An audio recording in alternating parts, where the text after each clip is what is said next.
What if I told you that the most effective strategies for reducing anxiety, overcoming procrastination, and finding happiness weren't developed in a modern lab, but were perfected by philosophers, monks, and warriors thousands of years ago?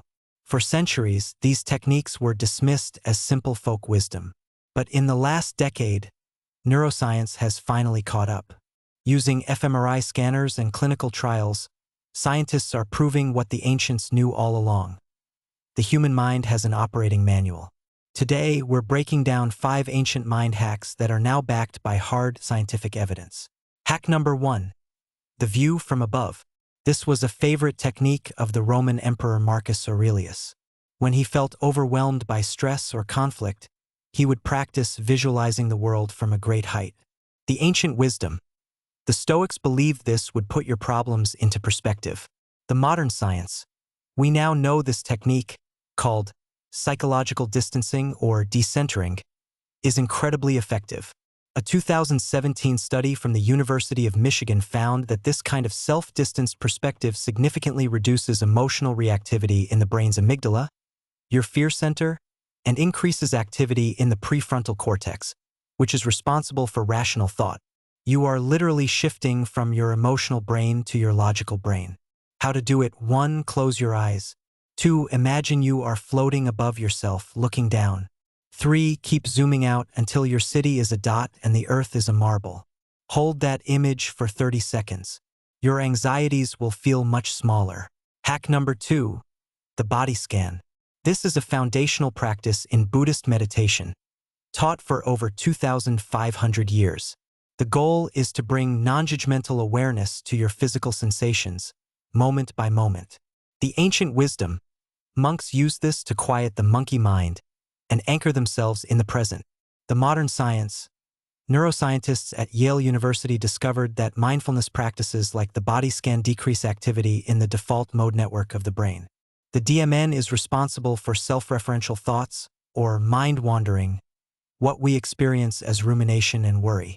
By focusing on the physical sensations of your big toe, you are literally turning down the volume on the part of your brain that creates anxiety about the past and future. How to do it? Sit comfortably. Close your eyes. Bring your attention to the top of your head. Slowly scan down your body, noticing any sensations, warmth, tingling, pressure, without judging them. Spend 10 to 15 seconds on each body part until you reach your toes. Hack number 3. The 5-second rule. While popularized by Mel Robbins, the core concept is ancient.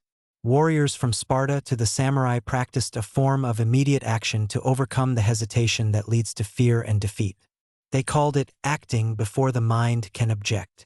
The ancient wisdom. Hesitation breeds fear. Action breeds courage. The modern science. When you have an impulse to act on a goal, your brain gives you a window of about 5 seconds before it hits the brakes. This is your brain's protective mechanism, designed to stop you from taking risks.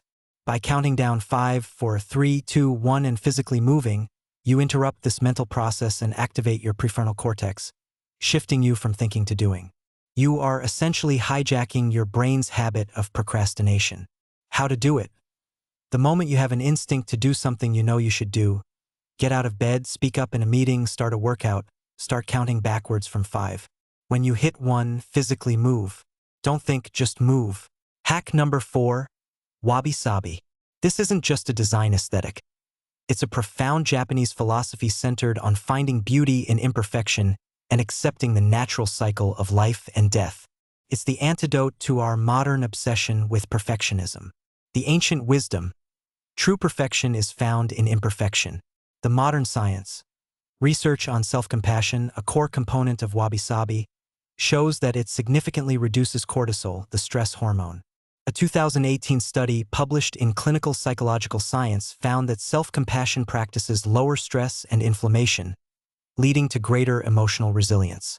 By embracing your flaws, you are literally calming your body's stress response. How to do it? The next time you make a mistake, don't criticize yourself. Acknowledge it, and then say to yourself, "This is a part of the process. This is my kintsugi." Find the lesson or the unexpected beauty in the flaw. And finally, hack number 5. Negative visualization. This sounds counterintuitive, but it's one of the most powerful tools in the Stoic arsenal. The practice, called premeditatio malorum, involves spending a few moments each day thinking about losing the things you value most.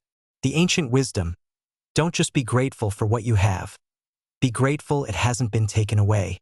The modern science: this practice is a direct counterattack on a psychological phenomenon called hedonic adaptation, or the hedonic treadmill. Our brains are wired to quickly get used to positive things, taking them for granted. Studies by psychologist Martin Seligman have shown that practices like negative visualization, which force you to confront potential loss, dramatically increase gratitude and subjective well-being. You are resetting your brain's gratitude baseline. How to do it? Once a day, for just 1 minute, think about something you love. Now imagine it's gone. Feel that sense of loss. Then, open your eyes and feel the flood of gratitude that it's still here. The view from above, the body scan, the 5-second rule, wabi-sabi, and negative visualization, 5 ancient techniques all validated by modern science. They prove that we don't always need a new app or a new drug to change our lives. Sometimes the most powerful technology is the wisdom that has been waiting for us for thousands of years. If you want to learn more ancient strategies for a better modern life, make sure you subscribe to Theweightlesswill. Let us know in the comments which of these hacks you're going to try first. Thanks for watching.